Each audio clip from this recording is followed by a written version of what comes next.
A few months ago, we asked you what architectural workflow you want to learn. Most of you voted for the Rhino to Illustrator workflow. So in this Rhino series, I'll show you how to take a Rhino model and turn it into an architectural drawing like this using an Adobe Illustrator.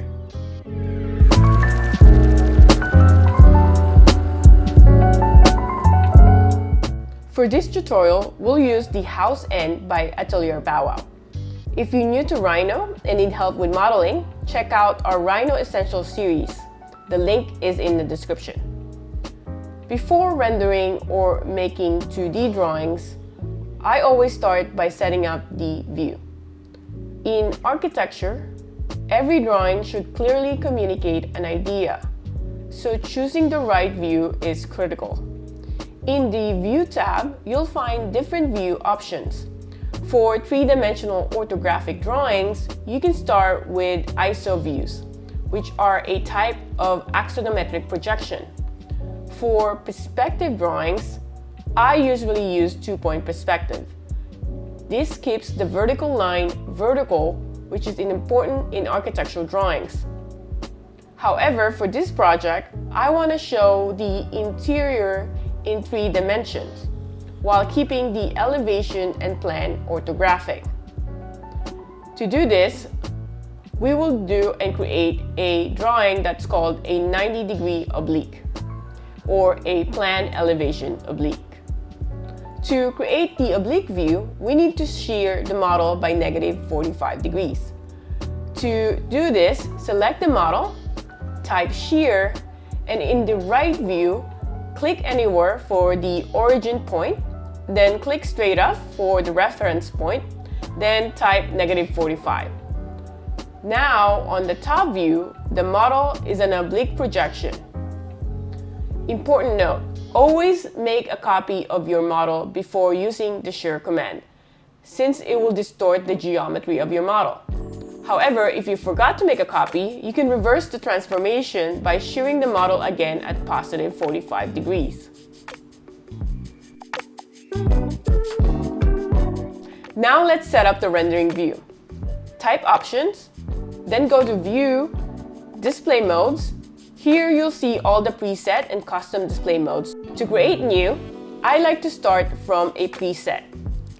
Let's select Rendered, then make a copy. Give it a name. Now let's select the new display mode we just created in the viewport. Then let's go again to Options and then select the same display mode so we can see the live updates as we edit the model. First, adjust the viewport background. For color and materials, select a setting appropriate for your specific model.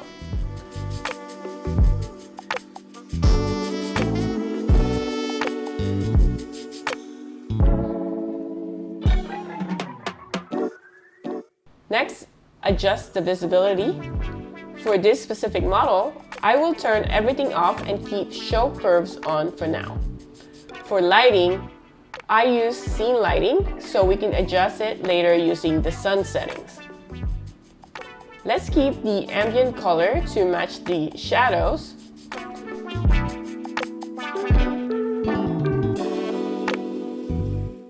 Now go to Objects, adjust the curve settings, and set the color usage to single color for all curves. And in shadows, let's keep the default setting for this project.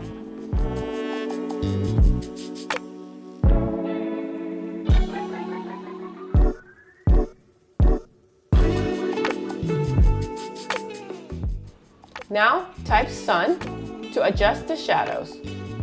You can set a real-world location, but for this drawing, I'll just adjust the sun position manually.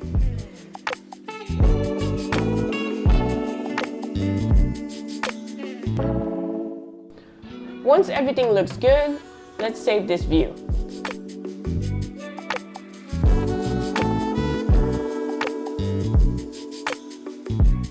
Click the camera icon under the Set View and create a name view so that we can return to this view anytime. Now let's create the 2D drawings from the 3D model. First, hide all the context model. We only want the house.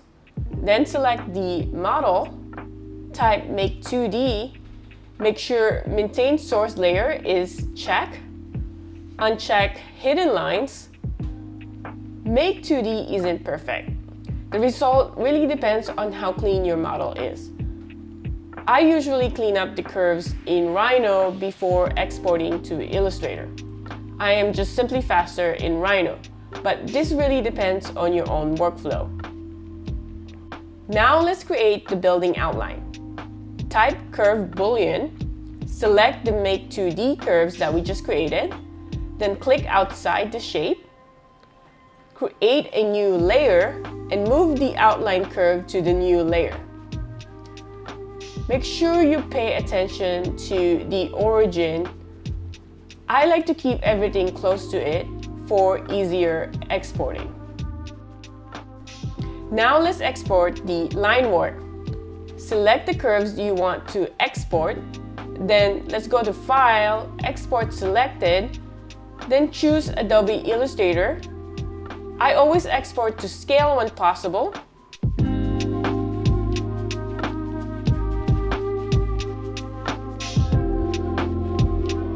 Now let's open the file in Illustrator. Select all the objects in the layer using the layer selection icons, and then hold Shift to select multiple layers. The outline should be the thickest line weight in the drawing.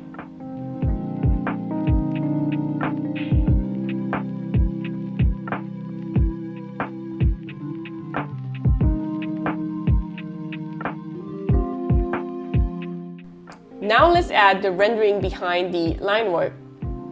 In Rhino, type Print, set the page size to match your Illustrator artboard, and then under View and Output Scale, select the same drawing scale.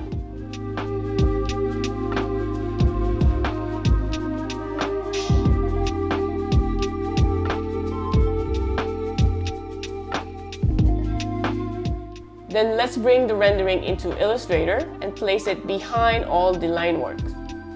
In Illustrator, export the final drawing as a PDF. This will preserve the vector quality of the drawings.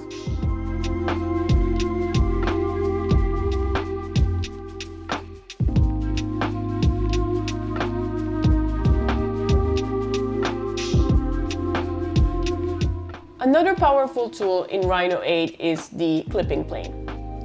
To use this technique, make sure your objects are modeled as close solids. To create a section cut in Rhino, type clipping plane, place the clipping plane on its own layer so you can control its visibility. Select the clipping plane and choose which view it affects. To shear a section cut, select all the geometry, including the clipping plane, before using the Shear command.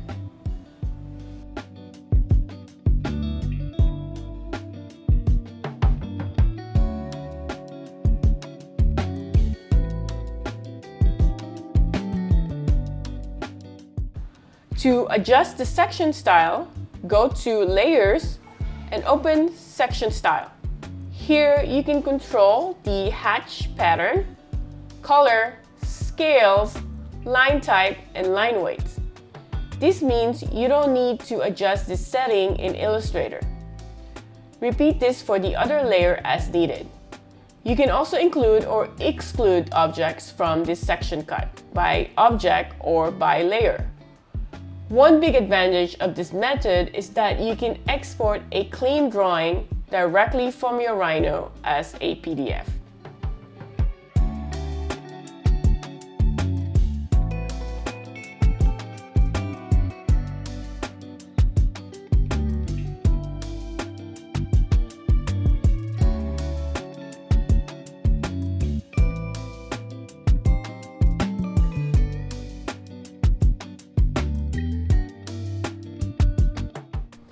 Even when you new technology and AI in architecture, drawing is still essential for communicating design. I hope this workflow helps you create better drawings from your Rhino models. And if you'd like to see more advanced architectural workflow, leave a comment below. And if you enjoyed this video, like, subscribe, and turn on the notification for more tutorials, design workflow, and architectural content. You can follow us on all our socials for updates and behind-the-scenes content. Link in the description. Thank you for watching, and I'll see you in the next video.